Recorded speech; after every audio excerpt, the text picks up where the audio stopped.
सात संगत जी बड़े ही प्यार से कहना जी, धन निरंकार जी। सत्संग जी, सत्संग में मन की मैल की धुलाई। सत्संग जी, एक युवक प्रतिदिन संत का सत्संग सुनता था। सत्संग जी, एक दिन जब सत्संग समाप्त हो गए तो वह संत के पास गया और बोला, महाराज मैं काफ़ी दिनों से आपके सत्संग सुन रहा हूँ, किंतु यहाँ से जाने के बाद मैं अपने गृहस्थ जीवन में वैसा सदाचरण नहीं कर पाता जैसा यहाँ से सुनकर जाता हूँ। इससे सत्संग के महत्व पर शंका भी होने लगती है। बताइए मैं क्या करूँ? संत ने युवक को बाँस की एक टोकरी देते हुए उसमें पानी भरकर लाने के लिए कहा। युवक टोकरी में जल भरने में असफल रहा। संत ने यह कार्य निरंतर जारी रखने के लिए कहा। युवक प्रतिदिन टोकरी में जल भरने का प्रयास करता, किंतु सफल नहीं हो पाता। कुछ दिनों बाद संत ने उससे पूछा, इतने दिनों से टोकरी में लगातार जल डालने से क्या टोकरी में कोई फ़र्क नज़र आया? युवक बोला, एक फ़र्क ज़रूर नज़र आया। पहले टोकरी के साथ मिट्टी जमा होती थी, अब वह साफ दिखाई देती है।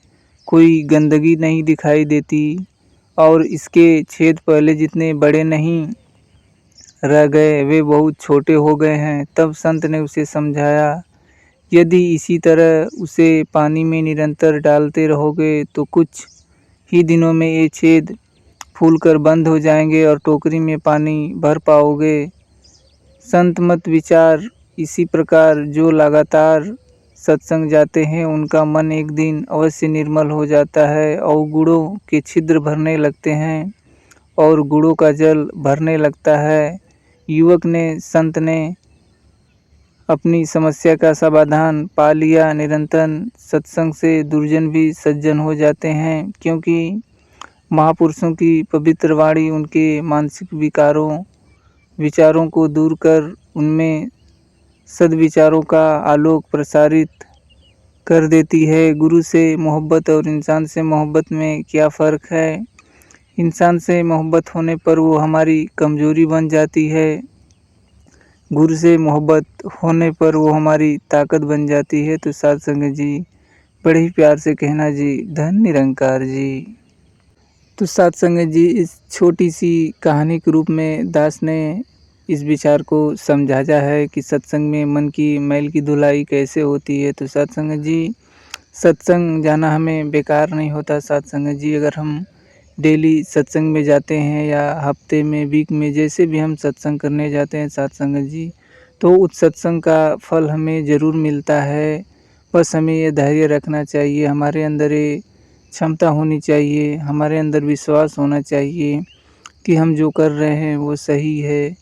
उसमें हमें निर्लभ होना पड़ता है साध संगत जी, उसमें हमें लगन की तरह लगना पड़ता है कि उसमें हम ध्यान दें, तभी सद्गुरु हमारे ऊपर ध्यान देगा। अगर हम सद्गुरु का ध्यान नहीं धरेंगे तो सद्गुरु हमारा ध्यान कैसे रखेंगे? आप ही बताइए संत महात्माओं।